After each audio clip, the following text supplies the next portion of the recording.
Welcome back.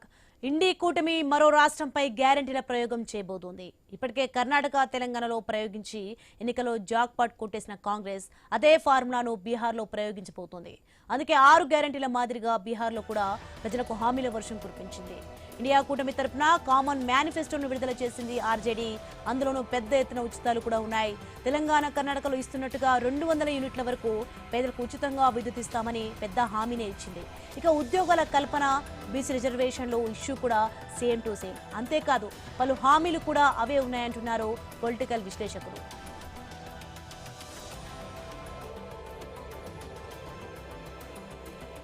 ఇక బీహార్ ఎన్నికల్లో India కూటమిని గెలిపిస్తే ప్రతి ఇంటి నుంచి ఒకరికి ప్రభుత్వ ఉద్యోగంతో పాటు నెలకు 200 యూనిట్ల వరకు విద్యుత్ను ఉచితంగా ఇస్తామని ప్రకటించింది. ఓపీఎస్ పునరుద్ధరిస్తామని భరోసా ఇచ్చింది.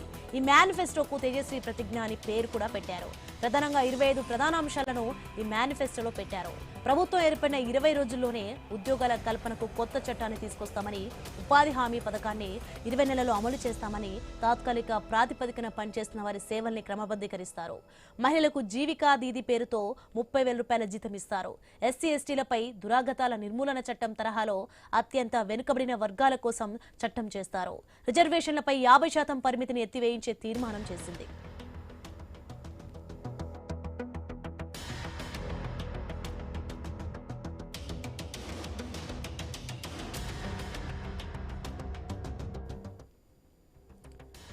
ఇక అధికారికంగా విడుదల చేసిన మేనిఫెస్టోలో మొత్తం హామీలను కాపీ కొట్టినందునే విమర్శలు వస్తున్నాయి. అయితే తెలంగాణ, కర్ణాటకలో హామీల విషయంలో ఫెయిల్ అయిన ఇండియా కూటమి ప్రభుత్వం బీహార్లోనూ అవే హామీలు ఇవ్వడంలో ఉన్న మర్మమేమిటి? మరో రాష్ట్ర ప్రజలను మోసం చేసేందుకు కాంగ్రెస్ సిద్ధపడుతుందా? ఇలా ప్రతి రాష్ట్రంలోనూ అవే ఉచిత హామీలనే ఇస్తూ పోతుంది ఎందుకు? ఎలాగైనా అధికారంలోకి వస్తే చాలు, ఆ తర్వాత ఏం జరిగితే మాకేంటి అనుకుంటున్నారా?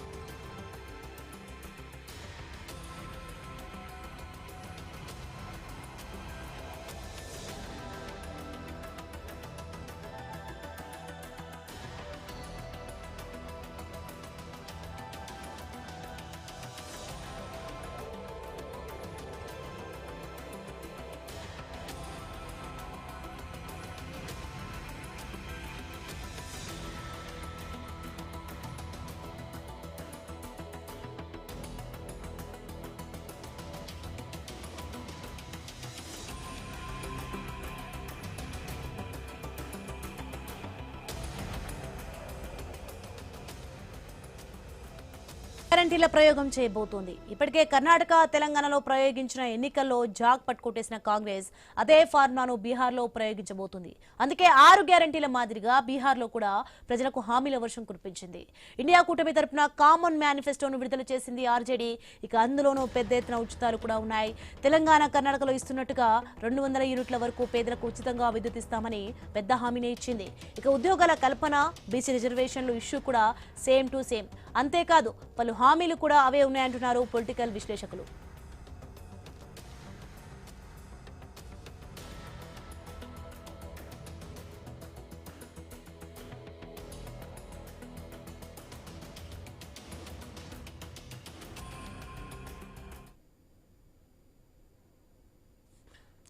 రైట్గా ఇదే అంశానికి సంబంధించి మరింత సమాచారం న్యూస్ స్టూడియో నుంచి లైవ్ లో మా కొలీగ్ హిమబిందు అందిస్తారు.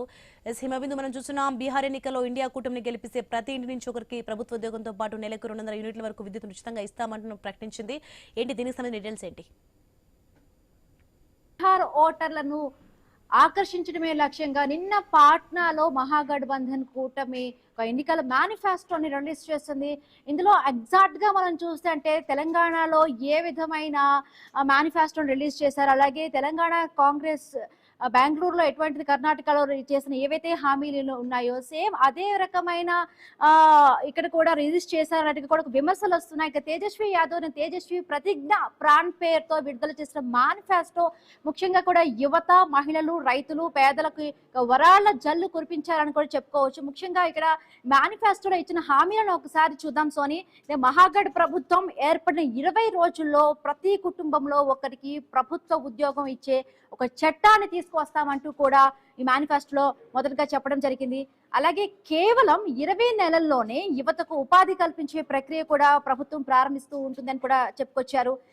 జీవికా దీదీలను పర్మనెంట్ చేసి ప్రభుత్వ ఉద్యోగ హోదా కల్పిస్తారని వారికి నెలవారీ జీతంగా 30,000 రూపాయలు కూడా ప్రకటించింది. అలాగే కాంట్రాక్ట్ సిబ్బంది, అవుట్ సోర్సింగ్ సిబ్బంది ఎవరైతే ఉన్నారో వాళ్ళందరినీ కూడా పర్మనెంట్ చేస్తామంటూ కూడా చెప్పుకొచ్చారు ఆ మేనిఫెస్టోలో. ఇక్కడ 2,000 ఎకరాల్లో ఎడ్యుకేషనల్ సిటీ కూడా అభివృద్ధి చేస్తామని చెప్తున్నారు. మై బహిన్ యోజన కింద మహిళలకు ఒక్కొక్కరికి 2,500 చొప్పున కూడా ఇస్తామని కూడా ప్రకటించారు. ఇదే రకమైన ప్రకటన ఇటు మనం ఇక్కడ కాంగ్రెస్ గవర్నమెంట్ లో కూడా చూసాం. అటు కర్ణాటక ప్రభుత్వంలో కూడా అదే విధమైన ఇది ఇవ్వడం జరిగింది. అలాగే 200 యూనిట్లకు చొప్పున ఉచిత విద్యుత్తును కూడా పంపిణీ చేస్తామంటూ కూడా చెప్పుకొచ్చారు. అలాగే పాత పెన్షన్ విధానాన్ని కూడా అంటే ఓపీఎస్ విధానాన్ని కూడా పునరుద్ధరిస్తామంటూ కూడా ఆ మేనిఫెస్టోలో రిలీజ్ చేయడం జరిగింది. సామాజిక భద్రత పెన్షన్ కి అంటే 1,500 వరకు ఇస్తామంటున్నారు. తర్వాత అంటే 200 చొప్పున పెంచుతామంటూ కూడా అందులో చెప్పుకురావడం జరిగింది. అలాగే మహిళల ఆర్థిక అభివృద్ధి కోసం జీవిక పథకాన్ని ఒకటి తీసుకొచ్చారు. అంటే జీవిక పథకం కింద ఎవరైతే మహిళలు ఉంటారో వాళ్ళందరినీ కూడా ప్రభుత్వ ఉద్యోగులుగా కూడా ఇందులో గుర్తింపు ఉంటుంది అంటున్నారు. ఇంకా పట్టణ పంచాయతీ సంస్థల్లో ఈబీసీలకు 30% రీఎంబర్స్మెంట్ ఉంటుందంటున్నారు. ఈబీసీలకు ప్రత్యేకమైన ఒక చట్టాన్ని కూడా రూపొందించామంటున్నారు. యువత, మహిళలు, రైతులు, వెనుకబడిన వర్గాలకు ముఖ్యంగా అత్యధికమైన ప్రాధాన్యత అంటూ ఉంటుందంటూ కూడా ఆ మేనిఫెస్టోలో చెప్పడం జరిగింది. సో అంటే ఇక్కడ మనం చూసుకోవాలి అంటే హామీలతో అంటే ఇక్కడ తెలంగాణ కాంగ్రెస్ లో ఏ విధమైన మేనిఫెస్టో రిలీజ్ చేశారు, అలాగే కర్ణాటకలో ఎటువంటి మేనిఫెస్టో రిలీజ్ ఉంది, మహాగఠబంధన్ బీహార్ లో నిన్న రిలీజ్ చేసిన మొత్తటికి మూడిటికి ఇచ్చిన మేనిఫెస్టోలో ఒక సారూప్యతలు ఒక్కసారి మనం చూసుకుంటే అంటే ప్రతి కుటుంబానికి ఒక ప్రభుత్వ ఉద్యోగం అంటూ కూడా నిన్న రిలీజ్ చేసిన మేనిఫెస్టోలో చెప్పడం జరిగింది. అలాగే ప్రభుత్వం ఏర్పడిన వెంటనే కుటుంబంలో ఒకరికి 20 రోజుల్లో కూడా ఈ ఉద్యోగం ఇస్తామంటే 20 రోజులు దీనికి చట్ట పద్ధతి తీసుకొస్తామంటూ కూడా తీసుకురావడం జరిగింది. అలాగే మహిబహిన్ కింద యోజన కింద మహిళల ఒక్కరికి కూడా 2,500 రూపాయలు చొప్పున ఇక్కడ ఇవ్వడం జరుగుతుంది. అంటే బీహార్ లో మేనిఫెస్టో రిలీజ్ చేసిన దాంట్లో అది చెప్పుకోరు. అదే మన తెలంగాణ కాంగ్రెస్ విషయానికి వస్తే అంటే 2023లో తెలంగాణ కాంగ్రెస్ మేనిఫెస్టో అంటే 6 గ్యారంటీల హామీలతో కూడా ఇది రావడం జరిగింది. మహాలక్ష్మి పథకం కింద అంటే నెలకి 500 రూపాయలు మన ఫ్రీ బస్సు ప్రయాణం కింద కూడా ఇవ్వడం జరిగింది. సో అదే మనకి కర్ణాటక కాంగ్రెస్ లో మనం చూసుకుంటే గృహలక్ష్మి పథకం కింద మహిళలకు నెలకు 2,000 రూపాయల చొప్పున అక్కడ కాంగ్రెస్ పార్టీ ఇవ్వడం జరిగింది. అలాగే మనం 200 యూనిట్ల ఫ్రీ యూనిట్ ని సేమ్ ఇక్కడ మహాగఠబంధన్ మేనిఫెస్టో బీహార్ లో ఏదైతే రిలీజ్ చేశారో అక్కడ కూడా 200 యూనిట్ల వరకు ఫ్రీ యూనిట్స్ ని కూడా ఇస్తామంటూ చెప్పుకొచ్చారు. అలాగే తెలంగాణలో మనం చూసుకుంటే గృహజ్యోతి పథకం కింద 200 యూనిట్స్ వరకు కూడా ఫ్రీ కరెంట్ ని ఇస్తామంటూ అన్నారు. అంటే గృహజ్యోతి పథకం కర్ణాటక కాంగ్రెస్ లో కూడా సేమ్ యాజ్ ఇట్ ఈస్ గా 200 యూనిట్స్ వరకు కూడా ఉచిత విద్యుత్తును ఇస్తామంటూ అన్నారు. ఇలా రైతులకు సంబంధించి 25 లక్షల వరకు కూడా బీమా, కార్పొరేట్ రుణమాఫీ 25 లక్షల వరకు ఆరోగ్య బీమా ఉంటుంది. అలాగే కార్పొరేట్ రుణమాఫీ ఉంటుందంటూ కూడా నిన్న మహాగఠబంధన్ కూటమి మేనిఫెస్టో ఏది రిలీజ్ చేశారో వాళ్ళు ఇచ్చిన దాంట్లో ఉంది.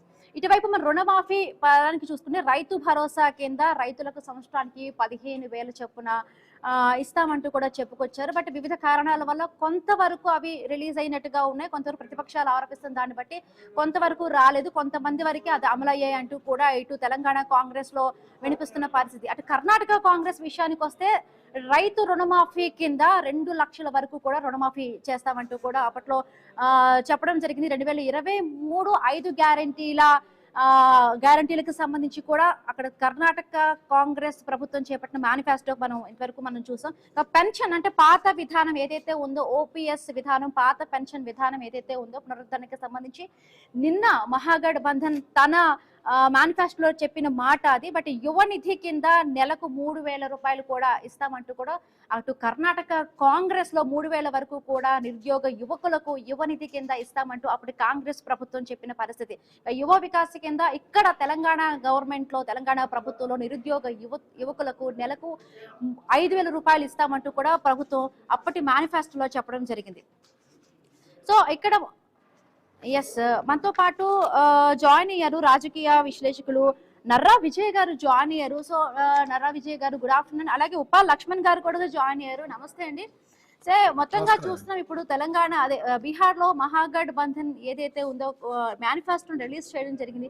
సో ఆ మేనిఫెస్టోని చూస్తుంటే యాజ్ ఇట్ ఈజ్ గా ఇక్కడ తెలంగాణలో ఎటువంటి మేనిఫెస్టో కాంగ్రెస్ రిలీజ్ చేసిందో, అటు కర్ణాటకలో ఏ విధమైన manifesto release, same copy cat as it is గా కూడా ఏవైతే హామీలు ఇచ్చారో అదే హామీలు పోలినట్టుగా ఉన్నట్టుగా కూడా ఒక విమర్శలు వస్తున్నాయి. ఈ మేనిఫెస్టో రిలీజ్ మీరు ఏం చెప్తారు? ముందుగా నర్రా విజయ్ గారు. ఏం లేదండి, కాంగ్రెస్ పార్టీ చేస్తున్న మోసం కిందనే చూసుకోవాల్సినటువంటి అవసరం ఉంటుంది. ఎందుకంటే 2 రాష్ట్రాల్లో ఎక్స్పీరియన్స్ అయింది. వాళ్ళకు ఒక ఆల్టర్నేటివ్, ఈ బీజేపీకి ఆల్టర్నేటివ్ గా ఏ మ్యూట్ లో ఉందేమో రకమైనటువంటి వాయిస్. నర్రా విజయ్ గారు. హలో హలో ఓకే విజయ్ గారు. కాంగ్రెస్ విజయ్ గారు పార్టీ కంటిన్యూ. ఈ మహాగఠబంధన్ కి సంబంధించినటువంటి మేనిఫెస్టో, ఎందుకంటే మహాగఠబంధన్ లో కాంగ్రెస్ పార్టీ కూడా కీలకంగా ఉంది. అంటే ఉన్నటువంటిది అంటే మిగతా రాష్ట్రాలలో, దేశంలో ఉన్నటువంటి మిగతా రాష్ట్రాల్లో ఏ రకమైనటువంటి మోసం చేసింది, ముఖ్యంగా కర్ణాటక, తమిళనాడుకు సంబంధించినటువంటి అంశాల్లో ప్రజలను అనేక అంశాల మీద 6 గ్యారెంటీలు అని అక్కడ 6 కర్ణాటకలో 8 గ్యారెంటీలు అని ఇచ్చినటువంటిది చాలా మోసం చేసినటువంటి. సేమ్ ఇదే తీసుకుపోయి బీహార్లో పెడితే ప్రజలు అట్రాక్ట్ అవుతారు అనే దాంతో కేవలం ఎన్నికల్లో ఓట్లు సంపాదన కోసమే, ఓట్లు రావటం కోసమే ఈ రకమైనటువంటి మేనిఫెస్టో దేశవ్యాప్తంగా ఇస్తున్నట్టు కనిపిస్తుంది కాంగ్రెస్ పార్టీతో కూడినటువంటి మహాగఠబంధను. ఇది ప్రజలు అర్థం చేసుకోవాల్సినటువంటి ఉంది. దీన్ని అసలు బీజేపీకి సంబంధించి నిజంగా బీజేపీ ఫైట్ చేసినట్టు ఉన్నట్టయితే ప్రధానమంత్రి గారు నిజంగా ఎలక్షన్లో ఇదే పెట్టాలి.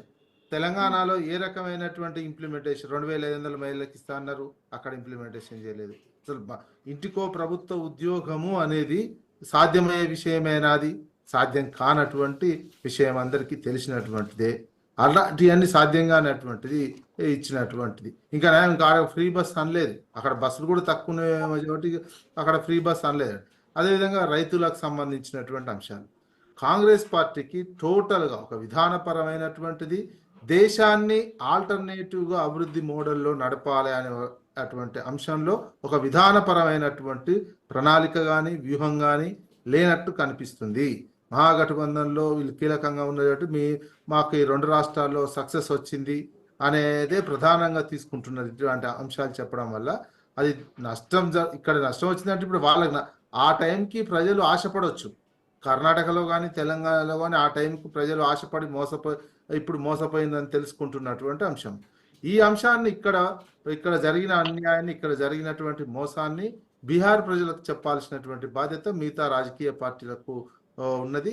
వాళ్ళు చేసేటువంటి మోసానికి సంబంధించినటువంటి అంశాన్ని, ఇది పద్ధతి కాదు. ఒక జాతీయ స్థాయిలో ఉన్నటువంటి పార్టీకి కూడా ఏది చేయగలుగుతామో అది చెప్పలేకుండా కేవలం అధికారిగా ఇది తప్పితే మాకు లేదు అనే ఇది మొత్తం రాహుల్ గాంధీని అనాల్సినటువంటి అవసరం ఉంటుంది. మహాగఠబంధన్ తేజస్వి యాదవ్ ముఖ్యమంత్రి అభ్యర్థి, ఆయనకు తెలిసినటువంటి కొన్ని ఉన్నాయి. ఇతర రాష్ట్రాల్లో మేము ఇక్కడ ఈ రకమైన చెప్పిన మహాగఠబంధన్లో చెప్పి కన్విన్స్ చేసినట్టే కనిపిస్తున్నటువంటిది. అందుకని ఈ అంశాలను అదేవిధంగా తెలంగాణ రాష్ట్ర ముఖ్యమంత్రిని అక్కడ స్టార్ క్యాంపెయినర్ గా తీసుకోలేదు. అందుకేనేమో మరి ఇక్కడ ఎక్కువ హామీలు ఇచ్చి విఫలమైన అక్కడ రేవంత్ రెడ్డి ప్రచారం చేస్తే ఈ అంశాలన్నీ కూడా ముందుకొచ్చి అదే ఎజెండాగా మారి ఈ అవకాశం ఎక్కువగా ఉంటుంది కాబట్టి, అదేవిధంగా బీహార్ వాళ్ళకి సంబంధించి చేసినటువంటి వ్యాఖ్యలు, అందుకే స్టార్ క్యాంపెయినర్ గా ఇక్కడ ఉన్న ముఖ్యమంత్రిని తీసేసినట్టు కనిపిస్తుంది. స్టార్ క్యాంపెయినర్ గా ముఖ్యమంత్రి రేవంత్ రెడ్డి తెలంగాణ ఉన్నటువంటి ముఖ్యమంత్రి బీహార్లో లేనటువంటిది. అందుకే దేశం గురించి, రాష్ట్రం గురించి, అభివృద్ధి గురించి ఆలోచించేటువంటి సమయంలో ఏదైతే చేయగలుగుతారో అది హామీ ఇవ్వాల్సినటువంటి అవసరం ఉంది. అనవసరమైనటువంటి హామీలు కేవలం రాజకీయ లబ్ధి కోసం, ఎన్నికల్లో గెలవటం కోసం మాత్రం ఇచ్చేటువంటి హామీలను ప్రజలు తిరస్కరించాల్సినటువంటి అవసరం ఉంది ప్రజాస్వామ్యంలో. తప్ప ప్రజలను ఎడ్యుకేట్ చేయాలి, ప్రజలు తనకు తాను చైతన్యవంతమై ఓటు వేసేటప్పుడు జాగ్రత్తగా వేయాల్సినటువంటిదే ప్రస్తుతం చెప్పాల్సినటువంటి. కానీ ఇలాంటి మోసపూరితమైనటువంటి మాత్రం రాజకీయ పార్టీలు దీన్ని చట్టం కూడా సవరించాల్సినటువంటి అవసరం వస్తుంది. భవిష్యత్తులో ఎన్నికల మేనిఫెస్టో పెట్టినటువంటి అంశాలకు సంబంధించి ప్రతిదీ చట్టం పెట్టి ఇది చట్ట పరిధిలోకి తీసుకొచ్చి ఇంప్లిమెంటేషన్ చేయకపోతే ఎలాంటి యాక్షన్ తీసుకోవాలి, ఆ ప్రభుత్వాన్ని అప్పటికి రద్దు చేయటమా, లేకపోతే ఇచ్చినటువంటి హామీలు ఇచ్చినటువంటి వాళ్ళు ముఖ్యమంత్రి అభ్యర్థిగా ఉన్నటువంటి ఎమ్మెల్యే సభ్యత్వము తీసేయటం, ఇట్లాంటి రావాల్సి వస్తుంది మార్పులకు. కాలానుగుణంగా చట్టాలు మార్చుకోవాల్సినటువంటి అవసరం. ఇష్టం ఉన్నట్టు హామీలు ఇచ్చి, ఇష్టం ఉన్నట్టు సాధ్యం కాక మళ్ళీ చేతులు ఎత్తేసి మోసం చేసేటువంటిది ఇంకేమవుతుంది? ప్రభుత్వం మోసం చేస్తుంటే నెక్స్ట్ లెవెల్లో ప్రైవేట్ సంస్థలు కూడా మోసాలు ఎక్కువ అవుతాయి. ఇక మొత్తం భారతదేశంలో మోసపూరితమైనటువంటి రాజ్యాలు ప్రభుత్వాలే మోసపూరితంగా అయితే, ఇక వ్యక్తులకు, సంస్థలకు, ప్రైవేట్ సంస్థలకు సంబంధించినటువంటి మోసాలు విపరీతంగా పెరుగుతాయి. ప్రభుత్వమే మోసం చేసినప్పుడు ప్రైవేట్ సంస్థలు మోసం చేస్తే చేసేది ఏంటి అనేది క్వశ్చన్ మార్క్ వస్తుంది. ఒక మోసాల పూరితమైనటువంటి దేశంగా తయారు కాకుండా చూసుకోవాల్సినటువంటి బాధ్యత ప్రజల మీదనే ఉంది. ఎస్. ఉప్పాల లక్ష్మణ్ గారు, అంటే తెలంగాణలో రైతు బంధు, రైతు బీమా లాంటి పథకాలు కొంత అంటే మనకి ఆర్థికంగా కొన్ని అంటే ఫినాన్స్ వ్యవస్థగా కొంచెం పటిష్టంగా లేకపోవడం ఆలస్యమై, కానీ బీహార్ లాంటి ఆర్థికంగా వెనకబడిన రాష్ట్రాల్లో ఏవైతే ఇప్పుడు మేనిఫెస్టోలో ఇచ్చారు ఈ హామీలన్నీ కూడా అమలవుతాయా? ఎట్లా ఉండబోవచ్చండి? సాధ్యపడతాయంటారా? చూడమ్మా, ఆర్థిక వనరులు బాగా ఉన్నటువంటి తెలంగాణనే అప్పుల పాలైంది. ఇవాళ 70% రెవెన్యూ ఒక హైదరాబాద్ నగరంలోనే వస్తుంది. బీహార్లో సరే దాని రాజధాని పాట్నా, మనం అక్కడికి వెళ్ళి చూస్తే ఏమాత్రం అక్కడ డెవలప్మెంట్ మనకేం కనపడదు. రియల్ ఎస్టేట్ రంగం అస్సలు కనిపించదు అక్కడ. అంటే దేశంలోనే మొట్టమొదటి పేద రాష్ట్రము బీహార్,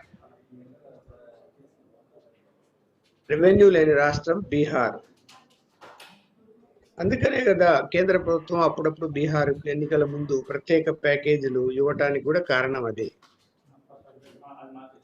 ఇవాళ ప్రతిపక్ష పార్టీలు ఎలా తయారయ్యాయంటే ఏదో విధంగా ప్రజలను మభ్యపెట్టి ఓట్లు వేసుకొని గెలవాలి.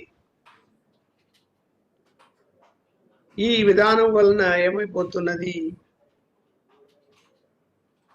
ప్రజలు ఆశపడుతున్నారు. ఇది కరెక్ట్ కాదు. ఎన్ని సహాయం చేయడానికి మళ్ళా ప్రజల సొమ్మే కదా, పన్నుల రూపంలోనే వసూలు చేయాలి కదా, ఛార్జీల రూపంలోనే వసూలు చేయాలి కదా. అవన్నీ జనానికి అర్థం కావటం లేదు. మన డబ్బు మనకే ఇస్తున్నారు, ఈ అప్పు మన మీదనే పడుతుంది. మళ్ళీ ఈ అప్పులు తీరాలంటే మళ్ళీ ఛార్జీలు ఒక రకంగా ఛార్జీలు పెంచుతారు అనేటువంటిది ఆలోచన చేయటం లేదు, డబ్బులు తీసుకుంటున్నారు. ఇక్కడ రాష్ట్రంలో ఇప్పుడు తెలంగాణ రాష్ట్రంలో మన మిత్రుడు చెప్పినట్టు కాంగ్రెస్ పార్టీ ఎన్ని అమలు చేయగలిగింది చెప్పండి? కారణం మళ్ళీ ఇవాళ మేము అప్పులు పాలయ్యాము, మా దగ్గర డబ్బులు లేవు అని చెప్పి ముఖ్యమంత్రి గారు స్వయంగా చెప్తున్నారు. ఇదంతా దేశంలో ఎవరికి తెలియక కాదు, సోషల్ మీడియాలో అన్ని వెళుతున్నాయి, అందరికి అర్థమవుతున్నది, తెలుస్తున్నది. అయినప్పటికీ కూడా ఈ ఇండియా కూటమి మరి ఎందుకు మళ్ళీ సాహసం చేసిందో వాళ్ళకే తెలియాలి. ఇక్కడ చట్టాల్లో మార్పులు రావాలని మన మిత్రుడు ఇందాక చెప్పాడు, అది కరెక్ట్. ఇలా హామీలు ఇవ్వకుండా ఎన్నికల సంస్కరణలు రాకపోతే ఇలాగే ఇంకా గెలవాలనే ఉద్దేశంతో అన్ని రాజకీయ పార్టీలు కూడా ఇలాంటి హామీలు ఇచ్చుకుంటూ నిరుద్యోగ భృతి అంటాయి, ఇంటికి ఒక ఉద్యోగం అంటాయి, మహిళలకు ఆడపిల్ల పుడితే నిధులు ఇస్తామంటారు. ఇట్లా అన్ని రకరకాల హామీలు ఇచ్చుకుంటూ ఓటర్లను ఆకర్షించుకుంటూ ఎన్నికల్లో గెలవాలనేటువంటి విధానము తయారైపోయింది. ఒక రాష్ట్రం అంటే ఇంకో రాష్ట్రం, ఇంకో రాష్ట్రం అంటే ఇంకో రాష్ట్రం. కర్ణాటక గెలిచాం కదా ఆంధ్రాలో, తెలంగాణలో గెలిచాం కదా బీహార్లో. ఇలా కాంగ్రెస్ పార్టీ కూడా ఆలోచిస్తున్నది. సరే, బీజేపీ ఏమైనా అలాంటి ఆలోచనలు చేయకుండా ఉందంటే వాళ్ళు కూడా చేస్తున్నారు. కొన్ని చోట్ల వాళ్ళు కూడా కొన్ని హామీలు ఇస్తున్నారు. ఎవరు కూడా అన్ని రాజకీయ పార్టీలు కూడా గెలుపు ధ్యేయంగా పెట్టుకొని ప్రజలను మభ్యపెట్టడం తప్ప దేశ ఆర్థిక పరిస్థితి, రాష్ట్ర ఆర్థిక పరిస్థితి ఇలా ఉంది, అనేటువంటిది వాళ్ళకి పట్టడం లేదు. గెలవాలి అంతే, గెలిచిన తర్వాత చూసుకున్నాం దాని తర్వాత అనే పద్ధతిలో ఉన్నారు. ఇక్కడ ఇంటికి ఒక ఉద్యోగం సాధ్యమైతే అదేమో ప్రభుత్వ ఉద్యోగం ఇవ్వగలుగుతారా? ప్రైవేట్ రంగంలో అనుకున్నాం. ప్రైవేట్ రంగంలో ప్రైవేట్ సంస్థలు ఎన్ని ఉద్యోగాలు ఇస్తాయి? ప్రభుత్వం చెప్తున్న చేసే పరిస్థితి వాళ్ళ ఉందా? ఎన్ని పరిశ్రమలు వస్తాయి? ఇప్పుడు బీహార్ లాంటి రాష్ట్రంలో అక్కడ ఏంటి పరిస్థితి? భయం ఎక్కువ, దౌర్జన్యాలు ఉంటాయి కదా. అక్కడ పరిశ్రమలు పెరుగుతాయా, వస్తాయా? రాష్ట్రము ప్రశాంతంగా ఉండాలి, ఆర్థిక వనరులు, తర్వాత ప్రభుత్వ సపోర్టు ఇవన్నీ ఉంటే తప్ప పరిశ్రమలు కావు. అక్కడ మనం చూస్తున్నాం కదా, బీహారీలు అంటేనే వీళ్ళు కొన్ని సందర్భాల్లో ముఖ్యమంత్రి గారు బీహారీలను విమర్శించడంలో నేనైతే తప్పు పట్టాను, కానీ ఇవాళ ఆ కారణంగానే ఆయన అక్కడికి రప్పించడం లక్ష్మణ్ గారు, ఇక్కడ తెలంగాణ కాంగ్రెస్ లో కూడా ఇప్పటికీ నాయకుల మధ్య ఒక రకమైన ఏకాభిప్రాయం కుదరలేదు. అక్కడ మనం బీహార్ లో చూసుకుంటే ఆర్జేడీ, కాంగ్రెస్, లెఫ్ట్ పార్టీలు ఇవన్నీ కూడా కలిసి పోటీ చేస్తున్న పరిస్థితి. అక్కడ కూడా వాళ్ళ మధ్య ఏవైనా కూడా రేపొద్దున ఏకాభిప్రాయం కుదరకపోతే ఇవన్నీ కూడా వాళ్ళు ఇచ్చిన ఏవైతే హామీలు ఇచ్చారో, పథకాలు ఇచ్చారో వాటిపైన కూడా ఎఫెక్ట్ పడే అవకాశం ఉండదా? ఇప్పుడు వాళ్ళు సీట్ల పంపిణీలోనే ఏకాభిప్రాయం కుదరలేదమ్మా. 23, 24 సీట్లలో అభ్యర్థులు పోటీకి దిగారు. అందువలన సహజంగా రాజకీయ పార్టీల మధ్య సీట్ల పంపిణీలో ఐక్యత కొన్ని సందర్భాల్లో కుదరదు. చాలా సందర్భాల్లో చాలా రాష్ట్రాల్లో కూడా మళ్ళీ ఇండిపెండెంట్ గా ఆ పార్టీ వాళ్ళు పోటీ చేయడం, గెలిస్తే మళ్ళీ పార్టీలో చేరడం ఇవన్నీ జరుగుతున్నాయి. అయితే మీరన్నట్టు ఏంటంటే ఒకవేళ అధికారంలోకి వస్తే ఏంటి, మళ్ళీ అప్పుడేంటి పరిస్థితి? అప్పుడు కూడా పవర్ కోసం ఇదే ముందుగానే చూసాం కదా. తేజస్వి యాదవ్ అనే ముఖ్యమంత్రి అభ్యర్థి అనేటువంటి నినాదం తీసుకున్నారు కదా మరి ఎన్నికల ముందే. అది ఎంతవరకు అంగీకరిస్తారు? మరి కాంగ్రెస్ పార్టీ పరిస్థితి ఏంటంటే చాలా తక్కువ సీట్లకు పోటీ చేస్తున్నది కాంగ్రెస్ పార్టీ. మరి అందుకని ఆయన తన పేరు మీద కలిసి వచ్చేటట్టే ఆయన మేనిఫెస్టో పేరు పెట్టాడు. సో ఇవన్నీ జరుగుతున్నాయి. రాజకీయంగా ఎవరి వ్యూహాలు వాళ్ళకు ఉన్నప్పటికీ కూడా అభిప్రాయ భేదాలు లేకుండా ఉండవు. కాంగ్రెస్ పార్టీలో ఎక్కువ ఉంటాయి అన్ని పార్టీల కంటే. ఒకరి మీద ఒకరు మనం చూస్తున్నాం కదా, ఇక్కడ అధికారంలో ఉన్నా కూడా కాంగ్రెస్ పార్టీలో ఐక్యత ఎక్కడ ఉంది? ఒకరికొకరు విమర్శలు చేసుకుంటుంటారు, అనేక అంశాలు బయట పెడుతుంటారు. నర్రా విజయ్ గారు ఇప్పుడు ముఖ్యంగా కూడా అక్కడ పాత పెన్షన్ విధానంపై కూడా సబ్సిడీపై కేంద్ర అనుమతి తప్పనిసరిగా అంటే లేకపోతే ఏదైతే ఓపీఎస్ ఓల్డ్ పెన్షన్ స్కీమ్ సంబంధించి కూడా అక్కడ మేనిఫెస్టో రిలీజ్ చేయడం జరిగింది. వాళ్ళ కేంద్రం అనుమతి లేకపోతే ఇది అమలు సాధ్యం అంటారా? సాధ్యం కాదు. అదే కదా కేంద్రం ఇచ్చారు. ఇక్కడ కేంద్రంలో చేయాల్సినటువంటి పనులు కూడా కాంగ్రెస్ పార్టీ ఇస్తుంది, మహాగఠబంధన్ ఇచ్చింది. ఇస్తే ఏం లాభం? అది మోసం చేయడమే కదా. ఇక్కడ 42% తెలంగాణలో కూడా ఓబీసీ రిజర్వేషన్ 42% ఇస్తామని చెప్పినటువంటిది అది సాధ్యం కాదు. 9th షెడ్యూల్లో రాజ్యాంగ సవరణ చేసి 5th షెడ్యూల్లో పెట్టాలి. రాజ్యాంగ సవరణ ఉన్నటువంటి అంశాలను కూడా ప్రజలకు చెప్పి మోసం చేస్తుంది. అంటే అది మోసపూరితమైనటువంటి ప్రకటన. మోసాలతోటే అధికారం రావాలనేది ఒకే గోల్గా కనిపిస్తున్నది. ఏ రకంగానైనా గోల్ అదే కనిపిస్తుంది. ఇది ఏమే మార్గదర్శకం అవుతుంది ప్రజానికానికి. మీరు చేస్తున్నటువంటి ఎవరికైనా మోసమే మార్గదర్శకంగా పెట్టుకొని పనిచేసేటువంటిది ఉండదు. ప్రైవేట్గా కూడా అలాగే జరుగుతుంది. మోసాలు చేస్తేనే ఈ పని అవుతుంది అనే దాంతో. అందుకే అన్ని ఇక్కడ ఈ గవర్నమెంట్లు చేస్తున్నటువంటిది, రాజకీయ పార్టీలు చేస్తున్నటువంటి మోసాలు ఇప్పటికే ప్రైవేటు సంస్థలు, ప్రైవేట్ సొసైటీలు అన్నిటికీ చేరుకున్నాయి, అన్ని అట్లా పోతున్నాయి. ఇంకా ఇది ముదిరిపోయి ప్రజలు ఒకరికొకరు మోసాలు చేసుకొని కొట్టుకొని ఇంటర్నల్గా పెద్ద అంతర్గతంగానే కొట్టుకునేటువంటి పరిస్థితి భారతదేశంలో రాబోతుంది భవిష్యత్తులో. అట్లాంటి పరిస్థితి రాకుండా బాధ్యతాయుతమైనటువంటి రాజకీయ పార్టీలుగా వ్యవహరించాల్సినటువంటి అవసరం ఉన్నది. ఉచితాలు అవసరం. మీరు ఉచితాలు ఇవ్వడానికి కాదు, ఉచితాలు ఇవ్వండి, అన్ని చేయండి, కానీ దాని ఎంత పిండే కొద్ది రొట్టెలాగానే పనిచేయాల్సినటువంటి అవసరం ఉంది. ఆ రకంగా పనిచేయాల్సినటువంటి బాధ్యత రాజకీయ పార్టీలకు ఉంటుంది. Right, thank you so much అండి. నర్రా విజయ్ గారు, ఉప్పాల లక్ష్మణ్ గారు. ఎవరు అధికారంలోకి వచ్చినా కూడా హామీలను మర్చిపోతారు. సో ఇక్కడ తెలంగాణలోని కాంగ్రెస్లోని కూడా, తెలంగాణ కాంగ్రెస్లో అలాగే కర్ణాటక కాంగ్రెస్లో కూడా ప్రజలకి అనుభవం ఉంది. మరి ఈ అనుభవాలన్నీ కూడా తీసుకొని బీహార్ ప్రజలు కూడా ఈ హామీలను నమ్ముతారా లేకపోతే అనేది వాళ్ళ భవిష్యత్తుకే ఆధారపడి ఉంటుంది. ఇది ఇవాల్టి question hour. Keep watching I News. మీతో